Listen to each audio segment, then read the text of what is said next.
নমস্কার, আমার সকল শ্রোতা ও দর্শক বন্ধুদের স্বাগত। শ্রী শ্রী মায়ের কথা। একজন ভক্ত মাকে জানাইল যে জপ তপ করার ইচ্ছা তাহার নাই, কারণ কাম ক্রোধ মোহ আগেও যেমন ছিল এখনও তেমনি আছে, মনের ময়লা একটুও কাটে নাই। মা জানাইলেন জপ করতে করতে কাটবে, মন্ত্র জপ করিতে এবং ঠাকুরকে ডাকিতে বলিলেন।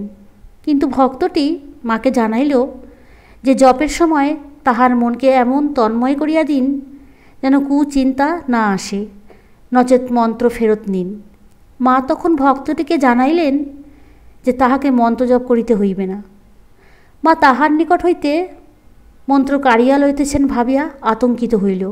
তখন সে বলিল, তবে কি মা আমি রসাতলে গেলুম?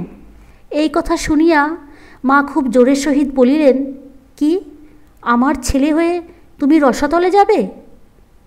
এখানে যে এসেছে যারা আমার ছেলে তাদের মুক্তি হয়ে আছে, বিধির সাধ্য নেই যে আমার ছেলেদের রসাতলে ফেলে। স্বামী ঈশ্বরানন্দজি বলিলেন, মা যতক্ষণ আপনার নিকট থাকি খুব ভালো থাকি, আর যখন বাড়ি যাই অমনি মনে নানা কুচিন্তা আসে। যত চেষ্টা করি কিছুতেই কুচিন্তা দূর করতে পারি না। মা বলিলেন, ও তোমার পূর্বজন্মের সংস্কারে হচ্ছে, জোর করে কি ও ছাড়া যায়? সৎসঙ্গে মেশো, ভালো হতে চেষ্টা করো, ক্রমে সব হবে। ঠাকুরকে ডাকো, আমি তো রইলুম। তুমি এ জন্মে মুক্ত হয়ে রয়েছ জানবে, ভয় কি? সময় আসলে তিনিই সব করে দেবেন। স্বামী ঈশ্বরানন্দজি বলিলেন, মা তোমাকে ভক্তগণ সাক্ষাৎ কালী, আদ্যাশক্তি, ভগবতী এসব বলেন। গীতায় আছে অসিত, দেবল, ব্যাস প্রভৃতি মুনিগণ শ্রীকৃষ্ণকে সাক্ষাৎ নারায়ণ বলেছিলেন। স্বয়ং তিনিও একথা অর্জুনকে বলেছিলেন। এই স্বয়ং বলায় ওই কথার আরও জোর হয়েছে। তোমার কথা যা শুনেছি তা আমি বিশ্বাস করি, তবে তুমি স্বয়ং যদি সে কথা বলো তাহলে আর কোনোই সন্দেহ থাকে না। তোমার নিজের মুখেই শুনতে চাই ও কথা সত্য কি না। মা বলিলেন, হ্যাঁ সত্য। ইহার পর ভবিষ্যতে আর কোনো দিনই মায়ের স্বরূপ সম্বন্ধে আমি কোনো প্রশ্ন করি নাই। আরেক দিন মাকে জিজ্ঞাসা করিলাম, মা ভগবানের নাম করলেও কি প্রারব্ধের ক্ষয় হয় না? মা বলিলেন, প্রারব্ধের ভোগ ভুগতেই হয়, তবে ভগবানের নাম করলে এই হয়, যেমন একজনের পা কেটে যাবার কথা ছিল, সেখানে একটা কাটা ফুটে ভোগ হলো। মাকে বলিয়াছিলাম, মা সাধন ভজন তো কিছুই করতে পারি না, আর কখনো যে কিছু করতে পারবো এমনও মনে হয় না। মা ভরসা দিয়া বলিলেন, কি আর করবে, যা করছো তাই করে যাও। মনে রাখবে তোমাদের পেছনে ঠাকুর আছেন, আমি আছি, ভয় কি বাবা? আরেক দিন মা আরেক ভক্তকে বলিয়াছিলেন, কর্মফল ভুগতে হবেই, তবে ঈশ্বরের নাম করলে যেখানে ফাল সিঁদুত সেখানে ছুঁচ ফুটবে। জপ তপ করলে কর্ম অনেকটা খণ্ডন হয়। যেমন সুরত রাজা লক্ষ বলি দিয়ে দেবীর আরাধনা করেছিল বলে লক্ষ পাঠাই মিলে তাকে এক কোপে কাটলে তার আর পৃথক লক্ষবার জন্ম নিতে হলো না। দেবীর আরাধনা করেছিল কি না ভগবানের নামে কমে যায়।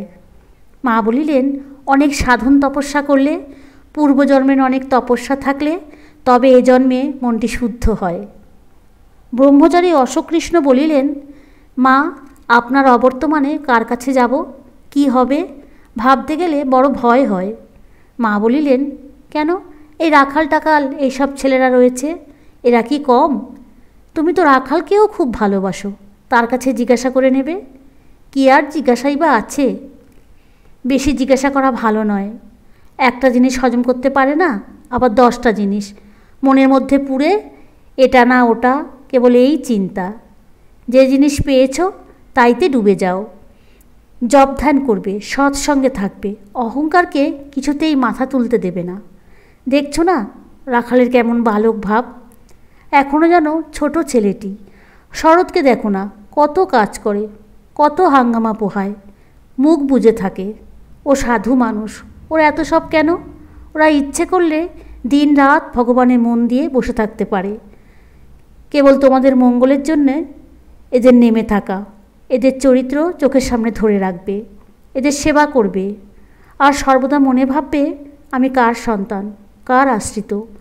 যখনই মনে কোনো কুভাব আসবে মনকে বলবে তার ছেলে হয়ে আমি কি এ কাজ করতে পারি। দেখবে মনে বল পাবে, মনে শান্তি পাবে।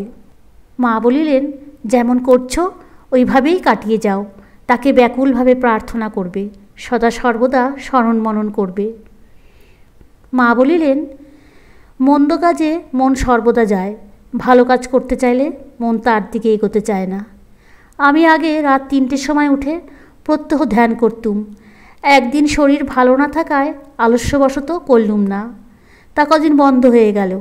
সেজন্য ভালো কাজ করতে গেলে আন্তরিক খুব যত্ন ও রোগ চাই। যখন নবতে থাকতুম, রাতে যখন চাঁদ উঠত, গঙ্গা স্থির জলে চাঁদ দেখে ভগবানের কাছে কেঁদে কেঁদে প্রার্থনা করতুম, চন্দ্রতেও কলঙ্ক আছে, আমার মনে যেন কোনো দাগ না থাকে। আমি বলিলাম, মা ধ্যান হয় না, কুণ্ডলিনী জাগ্রত করে দিন। মা বলিলেন, জাগবে বই কি, একটু ধ্যান জপ করলেই জাগবে। আপনি কি আর জাগে? ধ্যান জপ করো, ধ্যান করতে করতে মন এমন স্থির হয়ে যাবে যে ধ্যান আর ছাড়তে ইচ্ছা হবে না। যেদিন ধ্যান না হবে জোর করে ধ্যান করবার আবশ্যক নেই, সেদিন প্রণাম করেই উঠবে। যেদিন হবে আপনিই হবে। আমি বলিলাম, মা মন স্থির হয় না কেন? যখন ভগবানের বিষয়ে চিন্তা করি তখন মন নানা বিষয়ে যায়। মা বলিলেন, বিষয় বলতে টাকা কড়ি, পুত্র পরিবার, এসব বিষয়ে মন যাওয়া খারাপ। কাজকর্ম সম্বন্ধে মন তো যাবেই। ধ্যান না হয় জপ করবে, জপাত সিদ্ধি, জপ করলেই সিদ্ধি লাভ করবে। ধ্যান হলো তো ভালো, না হয় জোর করে ধ্যান করবার দরকার নেই। মা বলিলেন, করতে করতেই হবে। মন না বসলেও জপ করতে ছাড়বে না, তোমার কাজ তুমি করে যাবে। নাম করতে করতে মন আপনি স্থির হবে। বায়ুহীন দীপশিখার মতো, বাতাস থাকলে প্রদীপের শিখা স্থির থাকে না। মনেও কামনা বাসনা থাকলে মন স্থির হয় না। ঠিক ঠিক মন্ত্র উচ্চারণ না হলে দেরি হয়। মন্ত্রের দ্বারা দেহ শুদ্ধি হয়। ভগবানের মন্ত্র জপ করে মানুষ পবিত্র হয়। ইহা বলিয়া মা একটি গল্প বলিলেন। নারদ বৈকুণ্ঠে গিয়েছিলেন, বসে ঠাকুরের সঙ্গে অনেক কথা কইলেন। নারদ যখন চলে গেলেন, ঠাকুর লক্ষ্মীকে বললেন, ওখানে গোবর দাও। লক্ষ্মী জিজ্ঞাসা করলেন, কেন ঠাকুর? নারদ যে পরম ভক্ত, তবে কেন এরূপ বলছো? ঠাকুর বললেন, নারদের এখনও মন্ত্র নেওয়া হয়নি, মন্ত্র না নিলে দেহ শুদ্ধ হয় না। মা বলিলেন, বাসনা থাকতে জীবের যাতায়াত ফুরায় না, বাসনাতেই দেহ হতে দেহান্তর হয়। একটু সন্দেশ খাবার বাসনা থাকলেও পুনর্জন্ম হয়। তাই তো মঠে এত জিনিস আসে। বাসনাটি সূক্ষ্ম জীব, যেমন বিন্দু পরিমাণ বটবীজ হতে কালে প্রকাণ্ড বৃক্ষ হয়, তেমনি বাসনা থাকলে পুনর্জন্ম হবেই, যেন এক খোল থেকে নিয়ে আরেক খোলে ঢুকিয়ে দিলে। একেবারে বাসনা শূন্য হয় দু একটি। দেহান্তর হলেও পূর্বজন্মের স্বীকৃতি থাকলে চৈতন্য একেবারে হারায় না। মা বলিলেন, যখন পুরীতে জগন্নাথ দর্শন করি, এত লোকে জগন্নাথ দর্শন করছে দেখে আনন্দে কাঁদলুম। ভাবলুম, আহা বেশ, এত লোক মুক্ত হবে। শেষে দেখি না, যারা বাসনা শূন্য সেই একাধিক মুক্ত হবে।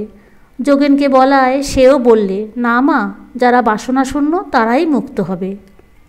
মা বলিলেন, খুব নাম জপ করো, ধীরে ধীরে কর্মক্ষয় হয়। ভগবান লাভ হলে ভেতরে ভেতরে তিনি জ্ঞান চৈতন্য দেন, নিজেই জানতে পারবে। শ্রী মায়ের কথা আজ এখানেই শেষ করলাম। দেখা হবে আবার পরের ভিডিওতে। ভালো থাকবেন, সুস্থ থাকবেন।